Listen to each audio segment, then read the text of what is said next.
Hi, I'm Rachel Barton Pine, and welcome to episode 9 of 24 in 24, Concertos from the Inside. I'm going to say this right up front because I always forget to mention it by the end, which is that if you go to the Our Concerts box that you're watching from, and you go to the where it has the chat, then there are some icons above there, and there's a merch button, and there's all kinds of cool stuff you can check out, so you can go shopping while you watch my show. All right, well, today is all about Prokofiev's Concerto No. 1. This was an early work of Prokofiev that he wrote in 1917, and Kohansky was supposed to give the premiere. He had been the violinist that worked on it with Prokofiev. Everything was set, and then the Russian Revolution happened, and you can't exactly have an orchestra concert when there's a war going on, so the premiere was scrapped. And then years later, when things settled down, Kohansky had moved on and was no longer available, and Prokofiev was living in Europe, and he had to really struggle to get this piece finally played. Huberman refused to take it on. Milstein would have done it, except he was in Russia, and Prokofiev wasn't, so it was a big mess. Finally, it got programmed on a concert of the Paris Opera Orchestra, and sort of by default, their own concertmaster played it. And he was apparently an excellent violinist, but by all accounts, not the most compelling of soloists, so it wasn't necessarily the best first airing that one could have had. And the critics were not kind. Some of them said that it was just a little too weird of a piece, but then others said that it was maybe too, traditional, not modern enough. One of them even insulted it by calling it Mendelssohnian. And so, yeah, by all accounts, a bit of a flop. Luckily, Szigeti had been in the audience, and Szigeti loved the piece, saw its potential, and in 1924 started performing it all over the world. And so thanks to his championing of it, it entered the repertoire. So thank goodness for that. It only had a delay of about 7 years, not the 40 like the Beethoven Violin Concerto, but it definitely falls into the category of the many violin concertos whose first premiere was not a success and had to work to find its bearing. Now, interestingly, 3 days after the symphonic premiere occurred in Paris, there was a premiere in Russia by Milstein, but with piano accompaniment. And so this was 1923, 98 years ago, right? Almost a century ago. And this kind of concert just doesn't happen these days, about which I feel very jealous. So here's a performance of a complete concerto with piano accompaniment, a brand new concerto, not only one concerto, but two. On that same recital program, Szigeti played the Prokofiev one and the Chimanowski one, and guess who accompanied him? Horowitz. Can you imagine these days if I were to do a recital that consisted of two brand new concertos with piano accompaniment, and the piano accompanist was like some huge soloist doing the piano reductions? Like I said, that just doesn't happen, but it sure would be cool if it did. I learned Prokofiev too when I was 13, but the piece that really grabbed hold of me as far as falling in love with Prokofiev as a composer was the string quartet that I learned that year, which was the second string quartet. My quartet was a rotating quartet where we had 3 violinists taking turns as first violin, second violin, and viola, and we would always have 3 quartets going simultaneously, 3 complete quartets. I don't think teenagers these days have time for such things, but in those days we did. So I was first violinist on a Haydn quartet, I was second violinist on the Brahms third, and then I was viola on the Prokofiev 2, and the cellist was Wendy Warner. So I was digging into that C-string stuff, just like jamming with Wendy, and it was just like the greatest thrill in the world. And to be inside the music like that from the viola perspective, I've never gone on to play the viola in terms of any solo repertoire, whether sonatas or concertos, but I do still love doing chamber music with the alto voice. You really get a whole different perspective. Whenever you're studying a concerto, it's super important to familiarize yourself with the language of the composer. Not just the one piece you're learning, but others of the composer's works from various points in time of the composer's voice, in their journey as a composer, so that you can really get an idea of their personality and who they were and what defines them as a composer. And listening, of course, is very, very important. But in the case of Prokofiev, I'm super grateful that I got to play so much violin writing by him with solo repertoire, chamber music, and symphonic repertoire, because I feel like that helped teach me what makes Prokofiev in a different way than if I'd just been listening. So definitely go and try to have some opportunities to do others of Prokofiev's works if you're trying to learn this concerto. So the concerto starts with a beautiful, beautiful melody. The type of lyrical melody for which Prokofiev wasn't yet known at the time. And he wrote something which is so funny. It's almost like, you all thought I couldn't do this, but here's a beautiful melody, ha. But he really loved this melody through his life. In fact, it remained one of his favorites, such that when he would autograph, sign his name for an autograph, he would often quote a bit of music. That was kind of a thing back then. When I have time, I try to do it too, keep up the old tradition. But the musical quote that he would often append to his name would be the opening of this violin concerto. So he clearly continued to love this melody.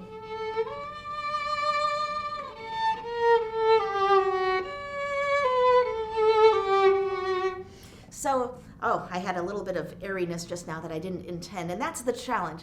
So this is marked pianissimo. So often in concerto writing, pianissimo is more of an idea than a decibel level, because you have to be heard in the big hall with the whole orchestra going, and so it's more about a mood, a color, things like that. But here, all that's going is some tremolo violas, so you actually can afford to be on the softer side. In fact, I'm really curious whether any other violin concerto has opened pianissimo. Piano certainly, but pianissimo, that's pretty radical. And it's marked sognando, which is, again, unusual. It means dreamy. So it's really like you're in this, once upon a time kind of space.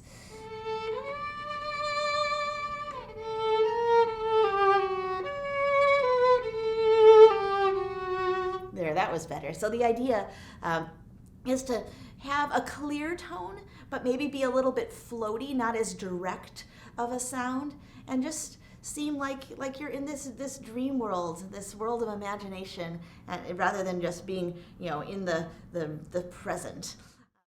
The cellists have this kind of unrelenting rhythm that just keeps going and going, the same exact rhythm, bum, bum, ba-da-da, bum, bum, ba-da-da. And I have a bunch of other stuff, but it's always over that rhythm. And the first thing I have over it is this section with another unusual Italian word, narrante, which you see the N-A-R bit of narrante. It means narrative, sort of a declamatory type of, like you're telling a story. Oistrakh said that, Prokofiev said that it's like you're trying to convince somebody of something, like a recitando.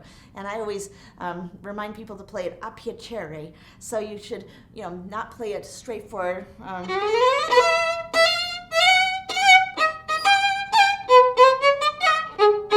So that would be the more, straightforward rhythmic side of Prokofiev. But this one is more like speech.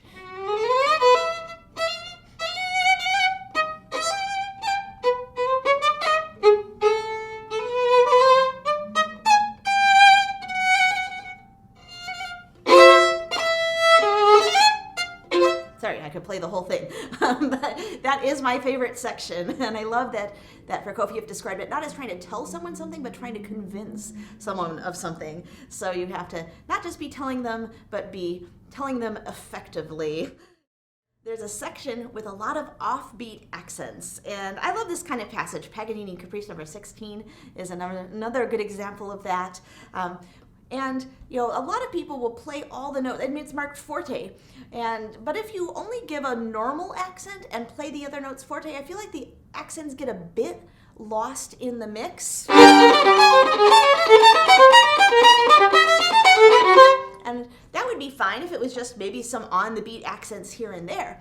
But because the accents are placed so kind of unusually, they're in weird spots and they're totally inconsistent to kind of give you this scattershot purposefully randomness almost. At least I haven't been able to ever find a pattern to it. It almost feels like the pattern is for it to always be in a new and different spot.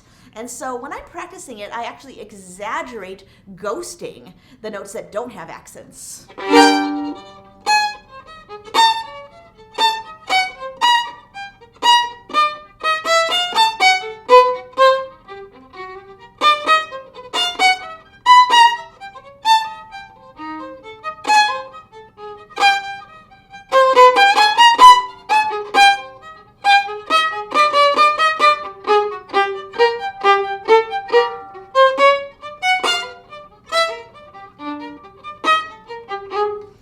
That's the first half of it.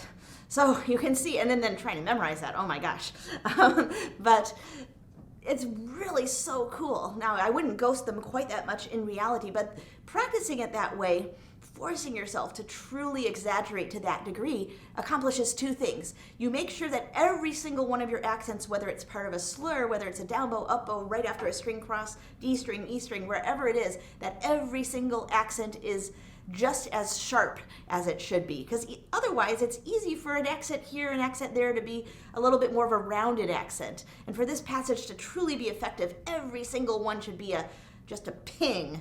And secondly, it makes sure that you don't accidentally have any non-accented notes that are too loud. So after I've practiced it like that for a while, then I even things out a bit, but I still don't play the non-accented notes at a true forte to make sure that the accents still shine through.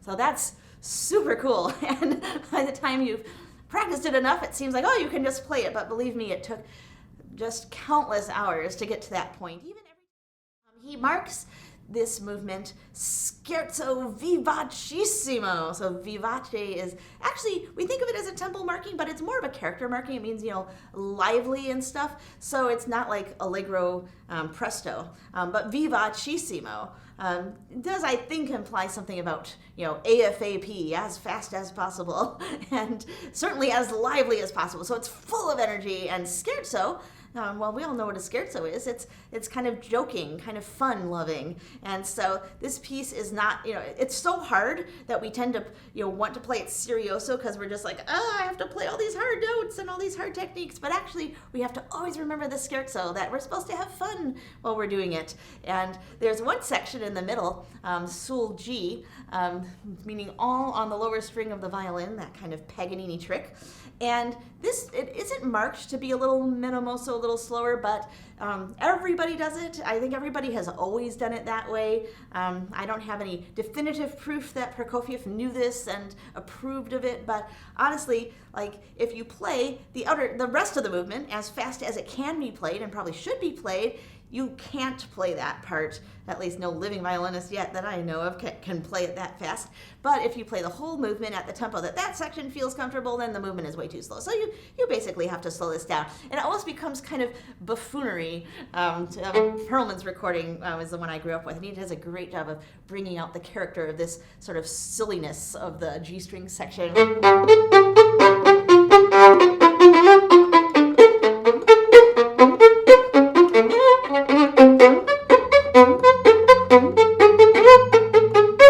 So you're not just showing off, oh, look, I'm doing virtuoso techniques. You're just like, oh, listen to this silly G-string character. It almost sounds like a pompous cartoon person that's being funny. The third movement starts with orchestral eighth notes. And if you could throw that up on the screen, this is number 2, our picture.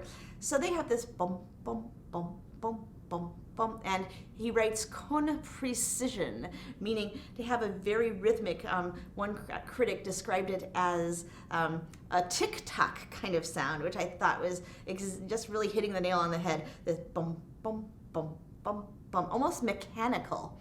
And then the bassoon comes in, boom, with this kind of bassoony sounding bit, and then the soloist enters. Now, as a violinist, it's tempted to play the violin like the violin wants to be played and sing from the get-go. So,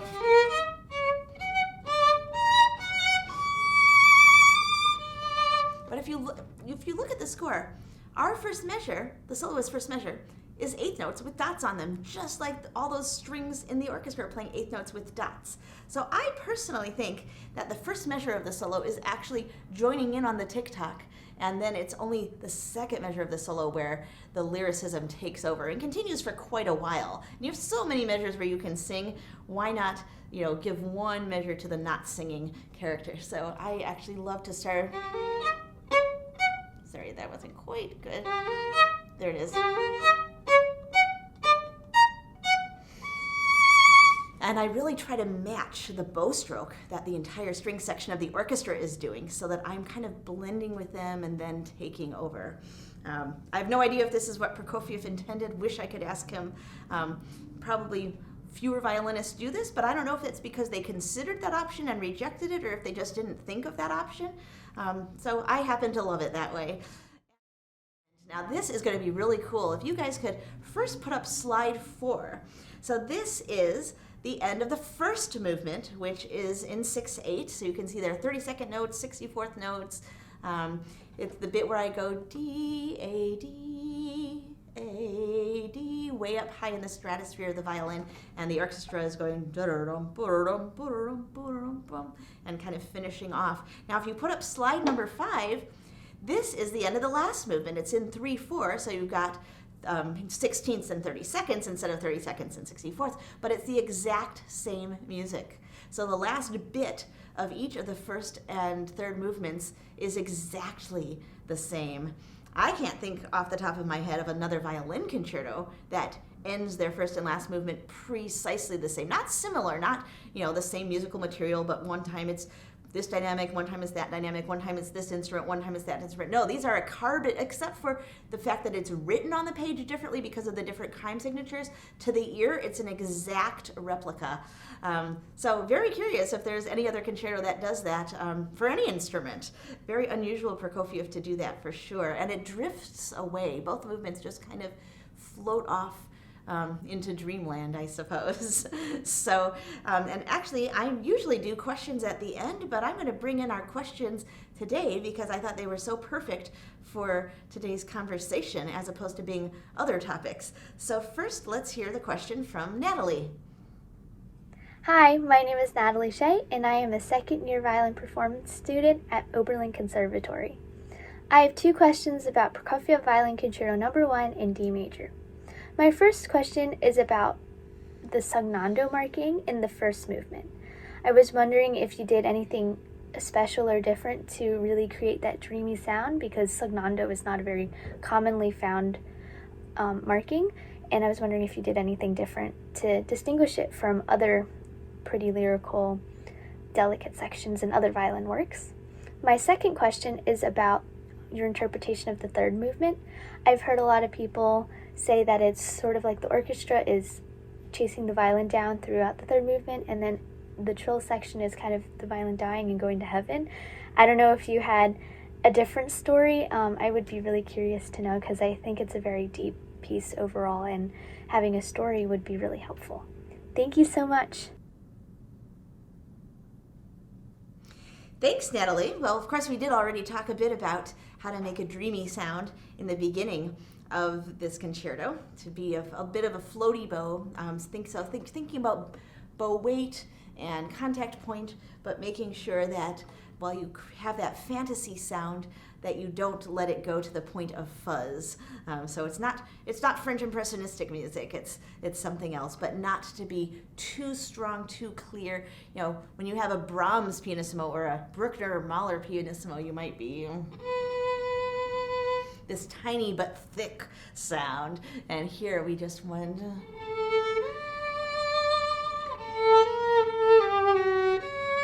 And actually, one of the ways I do that is I use less fingers of my bow, less hand, and I control the bow a little bit more with my arm, my upper arm specifically, so that I get that more sweeping feeling to the notes.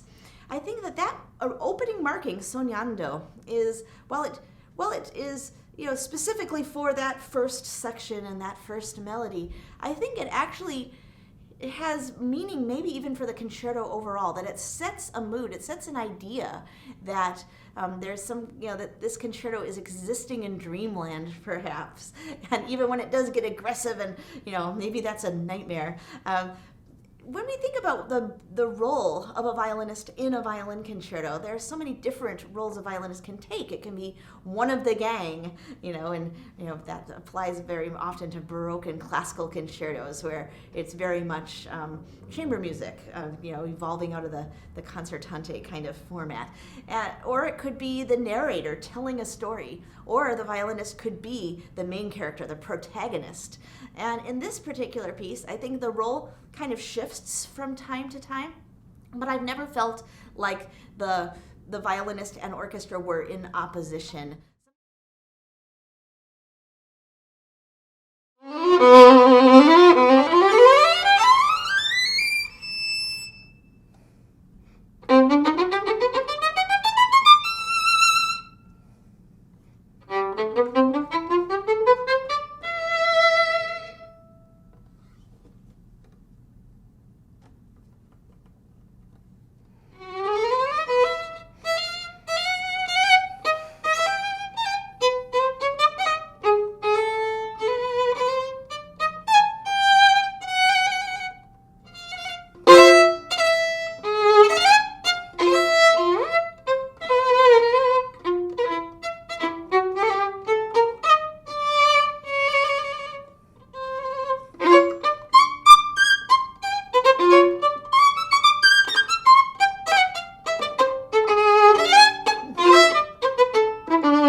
Hopefully I'll see a lot of you over on the Zoom in just a few minutes. Thanks so much for watching. Next week we're going to have the Dvorak Violin Concerto, and there's also going to be a special guest. Maestro Teddy Abrams, with whom I recorded the Dvorak, is going to make a guest appearance on my show, so that should be really fun. Don't forget to send in your questions. You can send them as written questions, as audio only, or best of all, video questions like the ones you saw today. Selfie mode is just fine, and landscape view is best. And I look forward to your questions, and I look forward to playing lots more concertos for you.